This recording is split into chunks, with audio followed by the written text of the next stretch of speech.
Welcome everyone. On April 15, 1452, in the small hill town of Vinci, near Florence, Italy, a child was born who would become the greatest genius the world has ever known. His name was Leonardo di Ser Piero da Vinci. But his beginning was not easy. Leonardo was born out of wedlock, the illegitimate son of a wealthy notary and a peasant woman. In Renaissance Italy, this meant he could never follow his father's profession.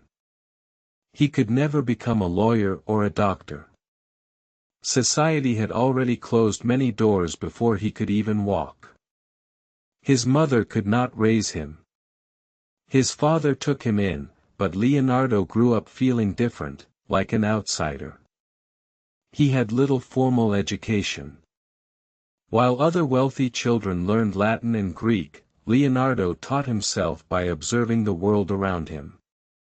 Young Leonardo spent his days in the countryside of Tuscany. He watched birds flying through the sky. He studied how water flowed in the streams. He drew everything he saw: flowers, rocks, animals, human faces. Nature became his greatest teacher. When Leonardo was 14, his father recognized his artistic talent. In 1466, he sent Leonardo to Florence to become an apprentice to Andrea del Verrocchio, a famous artist. This was Leonardo's first real opportunity. But even here, he faced challenges. Florence was the center of the Renaissance, filled with brilliant artists and thinkers. Competition was fierce. Leonardo was just one apprentice among many. He had to prove himself every single day. He swept floors, mixed paints, and prepared canvases before he could even touch a brush. But Leonardo was different from other apprentices. He didn't just want to copy his master's techniques. He wanted to understand everything: how light falls on objects, how muscles move under skin, how eyes perceive depth and distance. His curiosity knew no boundaries. There's a famous story from this time. Verrocchio was painting a large work called The Baptism of Christ, and he asked young Leonardo to paint one small angel in the corner. When Verrocchio saw what Leonardo had created, he was amazed. The angel was so beautiful, so lifelike, that it made everything else in the painting look ordinary. Legend says that Verrocchio put down his brushes that day and never painted again. Whether this story is completely true or not, one thing was certain: Leonardo had announced his arrival. By 1472, at age 20, Leonardo qualified as a master artist in Florence's Guild of St. Luke. He was free to take his own commissions. But freedom brought new problems. Leonardo was a perfectionist. He started many paintings but finished very few. Clients became frustrated. They paid him money, but their paintings remained incomplete. Leonardo struggled with something many creative people understand: the gap between vision and reality. In his mind, he could see perfect beauty, perfect proportion, perfect expression. But when he tried to capture it on canvas, it never seemed good enough. He would work on a single painting for years, always trying to improve it, always seeing flaws that others could not see. In 1482, at age 30, Leonardo made a bold decision. He wrote a letter to Ludovico Sforza, the Duke of Milan, offering his services. But here's what's interesting: Leonardo barely mentioned his painting skills. Instead, he described himself as a military engineer who could design bridges, weapons, and fortifications. This reveals something important about Leonardo. He never saw himself as just a painter. His mind was restless, always moving from one interest to another. He wanted to understand everything: how the human body works, how machines could be built, how water flows, how birds fly. The Duke hired him, and Leonardo spent 17 years in Milan, from 1482 to 1499. These were productive years, but also frustrating ones. He worked on many projects, designing weapons, planning city improvements, organizing festivals and pageants. But he still struggled to finish his paintings. During this time, he began one of his most famous works, The Last Supper. He painted it on the wall of a monastery dining hall in Milan. But even this masterpiece showed Leonardo's problematic nature. He experimented with a new painting technique instead of using the traditional fresco method. The painting began deteriorating almost immediately, even during his lifetime. Yet despite the technical failure, The Last Supper was revolutionary. Leonardo had captured a dramatic moment, Jesus announcing that one of his disciples would betray him. Each apostle showed a different emotion: shock, anger, denial, fear. It was like freezing a moment of human drama forever. Leonardo once said, "Art is never finished, only abandoned." This was certainly true for him. He would spend hours staring at a painting, then add just one small brushstroke. Sometimes he wouldn't touch a painting for weeks, claiming he was thinking about it. But while others saw procrastination, Leonardo was actually working in a different way. He filled thousands of pages with notes, drawings, and observations. He dissected over 30 human corpses to understand anatomy, which was dangerous and controversial at the time. The Church did not approve of such practices. He drew detailed studies of the human heart, the muscles of the face, the development of a baby in the womb. His anatomical drawings were so accurate that they're still admired by doctors today. But he did this work in secret, by candlelight, in cold morgues, risking his reputation and possibly his life. Leonardo's notebooks reveal a mind that never stopped questioning.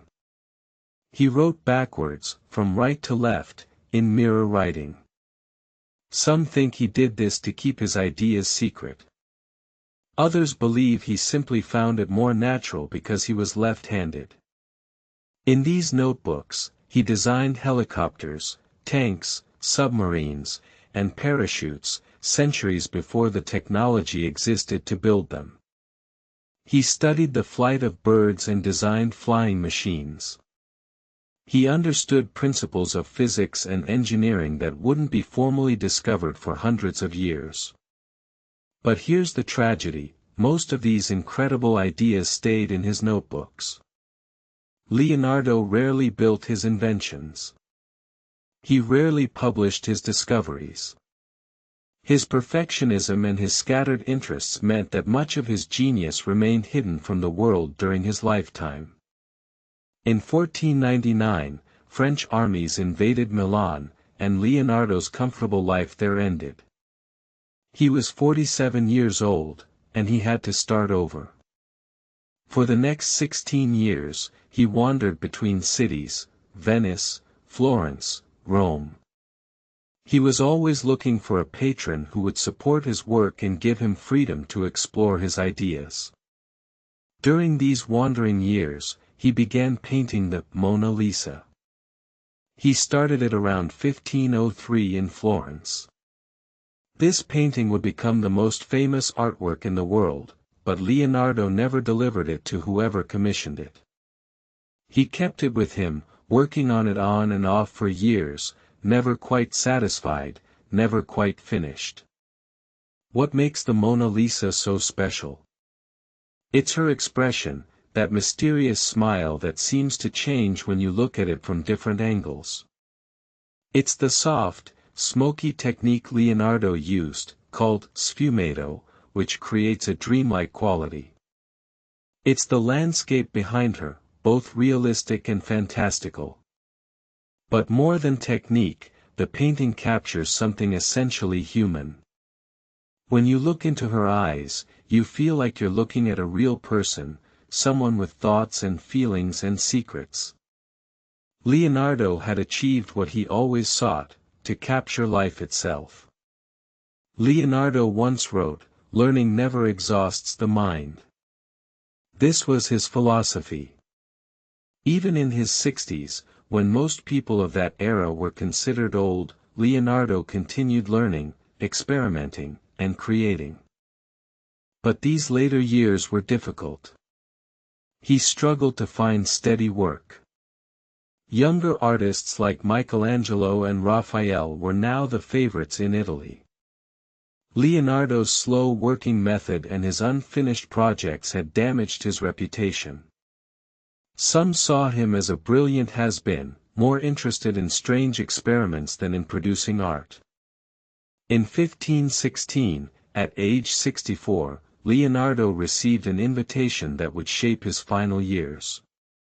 King Francis I of France offered him a position as premier painter and engineer and architect to the king. Francis didn't demand paintings or inventions. He simply wanted Leonardo's company, his conversation, his wisdom. Leonardo moved to a comfortable manor house called Clos Luce in Amboise, France. He brought very little with him, some clothes, his notebooks, and 3 paintings he could never part with. One of them was the Mona Lisa. King Francis visited Leonardo often. The young king, only 22 years old, would sit for hours listening to the old master talk about art, science, nature, and philosophy.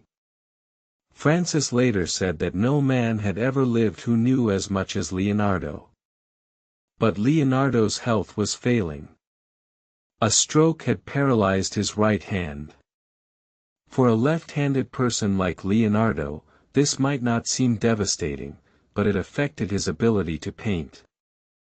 The man who had created such beauty with his hands now watched them betray him. Yet even in decline, Leonardo's mind remained sharp. He continued to fill his notebooks with observations. He studied the movement of water with the same intensity he had studied everything else in his life. He drew spirals and vortices, finding patterns that connected the flow of water to the flow of hair, to the growth of plants, to the movement of air. Leonardo da Vinci died on May 2, 1519, in that manor house in France. He was 67 years old. According to some accounts, he died in the arms of King Francis, though historians debate whether this really happened. What we know for certain is that he died far from his homeland, still carrying his notebooks, still seeking answers to his endless questions. He left behind fewer than 20 paintings, many of them unfinished. For someone considered the greatest painter who ever lived, this is an astonishingly small number. Michelangelo, his rival, left hundreds of works. But Leonardo's legacy was never about quantity. What Leonardo left behind was a new way of seeing the world. He taught us that art and science are not separate. That observation is the beginning of knowledge. That curiosity is the engine of genius. That asking why and how is just as important as creating beautiful things. His notebooks, scattered after his death, slowly influenced generations of thinkers. His anatomical drawings helped advance medical knowledge. His engineering designs inspired inventors. His paintings set new standards for artistic excellence. The Mona Lisa, which Leonardo carried with him to France, eventually became the property of the French royal family. Today it hangs in the Louvre Museum in Paris, where millions of people visit it every year.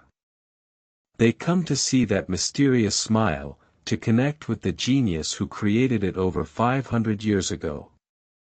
But Leonardo's greatest legacy isn't any single painting or invention.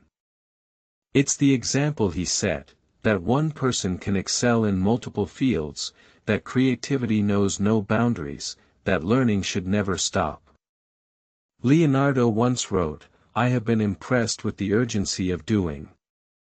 Knowing is not enough, we must apply. Being willing is not enough, we must do." These words reveal his frustration with himself. He knew that his tendency to start projects and not finish them was a weakness. Yet he couldn't help himself. His curiosity always pulled him in new directions. This is perhaps Leonardo's most human quality. He wasn't a perfect genius who succeeded at everything. He was a man who struggled with focus, who disappointed clients, who left projects unfinished, who sometimes doubted his own abilities. He was rejected by his father's family, criticized by rivals, and often misunderstood by his contemporaries. What can we learn from Leonardo's journey? First, that being different is not a weakness. Leonardo's illegitimate birth and lack of formal education could have limited him. Instead, he used his outsider status to think differently. He questioned everything because he hadn't been taught that some questions were forbidden. Second, that curiosity is one of the most valuable human qualities. Leonardo's endless questions led him to discoveries in anatomy, engineering, botany, geology, and optics. He understood that everything is connected. Studying one thing deeply teaches you about many things. Third, that perfectionism is both a gift and a curse. Leonardo's refusal to accept anything less than perfection drove him to create masterpieces. But it also prevented him from finishing many works and sharing more of his genius with the world. Sometimes done is better than perfect. Fourth, that it's never too late to learn something new. Leonardo studied mathematics seriously only in his 40s. He continued making new observations and discoveries into his 60s. Age didn't limit his curiosity. Fifth, that failure is part of the creative process. Many of Leonardo's inventions didn't work. Many of his paintings remained unfinished. Some of his techniques, like the one he used for The Last Supper, failed. But he kept experimenting, kept trying, kept pushing boundaries. Leonardo also teaches us about the value of observation. He wrote, "All our knowledge has its origins in our perceptions." He believed that really seeing something, really paying attention, was the foundation of understanding. In our modern world of constant distraction, this lesson is more valuable than ever. He teaches us that art and science need each other. His scientific studies made his art more realistic. His artistic sensibility made his scientific drawings beautiful and clear. He didn't separate his mind into compartments. He saw knowledge as one unified whole. Leonardo's life also shows us that success isn't always about recognition during your lifetime. Many of his greatest contributions weren't appreciated until centuries after his death. His anatomical studies weren't published until the 1900s. His engineering designs weren't understood until modern technology caught up with his vision. This is a powerful lesson for anyone doing creative or original work. Sometimes the world isn't ready for what you have to offer. Sometimes your greatest contributions will be appreciated by future generations, not your contemporaries. This doesn't make them less valuable. Think about what Leonardo accomplished despite his struggles. He had no formal education in mathematics, yet he made important geometric discoveries. He had no medical training, yet his anatomical studies were centuries ahead of professional physicians. He had no engineering degree, yet he designed machines that wouldn't be built for 500 years. How did he do this? Through observation, experimentation, and relentless curiosity. He didn't wait for someone to teach him. He taught himself by looking closely at the world and asking questions. In our age of specialization, where we're told to focus on one thing and become an expert, Leonardo reminds us of the power of being a generalist. His knowledge of anatomy improved his painting. His study of water flow informed his understanding of hair movement in portraits. His engineering work taught him about perspective and proportion. Everything he learned fed into everything else he did. This is what made him a Renaissance man, a person skilled in multiple fields. But more than that, it made him a complete human being, using all his capacities, exploring all his interests. Leonardo's story also reminds us that genius doesn't mean having all the answers. It means asking better questions. Leonardo's notebooks are full of questions. Why is the sky blue? How do birds turn in flight? What makes a smile genuine? How does the heart pump blood? Many of these questions he couldn't answer with the knowledge and tools available in his time. But by asking them, by trying to answer them through observation and experiment, he advanced human understanding. He showed us how to think, how to investigate, how to wonder. His personal life was unconventional. He never married. He had few close friends. He was often alone with his thoughts and his work. Some might see this as sad, but Leonardo seemed to need this solitude. His mind was so active, so full of ideas, that he needed quiet to hear his own thoughts. He was also known for his kindness, especially to animals. He was a vegetarian, unusual for his time. There are stories of him buying caged birds in the market just to set them free. He would watch them fly away, studying their wing movements, but also simply enjoying their freedom. This compassion appears in his work too. When he painted people, he painted them with dignity and humanity. The Mona Lisa isn't a goddess or a saint. She's a real woman with a real expression. Even in his religious paintings, the figures feel like real people experiencing real emotions. Leonardo's final years in France were peaceful. He was finally appreciated not for what he could produce, but for who he was. King Francis valued his wisdom, his conversation, his presence. This recognition, coming at the end of his life, must have been deeply satisfying. When Leonardo died, he left his notebooks to his faithful pupil Francesco Melzi. But Melzi didn't publish them. After Melzi's death, the notebooks were scattered, sold, lost, and forgotten. It took centuries to gather them again and understand what they contained. Imagine if Leonardo's discoveries had been published during his lifetime. Medical science might have advanced by centuries. Engineering might have leaped forward. But Leonardo was too much of a perfectionist to publish incomplete work. He always thought he needed to learn more, to understand better, to refine his ideas. This is both admirable and cautionary. Yes, we should strive for excellence. But we also need to share our work, even when it's imperfect. Knowledge hidden in notebooks helps no one.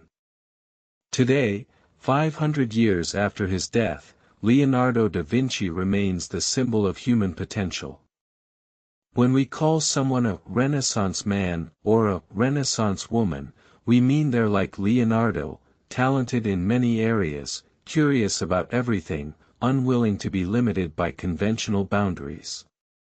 His paintings, though few in number, are among the most valuable and studied artworks in existence. The Mona Lisa alone attracts millions of visitors to the Louvre each year. People stand in long lines just to spend a few moments in front of it, trying to understand that mysterious smile. But perhaps Leonardo's greatest achievement was showing us what one human mind can accomplish. He had the same 24 hours in a day that we all have. He faced obstacles, rejections, and failures. He dealt with difficult clients, financial problems, and health issues. He was, in many ways, very human. What separated Leonardo from others was not some magical gift. It was his attitude. He approached life with wonder. He looked at ordinary things and saw extraordinary questions. He never stopped learning. He never accepted easy answers. He never let failure stop him from trying again. Leonardo also reminds us that it's okay to be different. His illegitimate birth, his lack of formal education, his unconventional interests, his perfectionism that frustrated others, all these things that made him an outsider also made him unique. He didn't try to fit into society's expectations. He followed his own path. In a world that often pressures us to specialize, to choose one career, to stay in our lane, Leonardo's example is liberating. You don't have to be just one thing.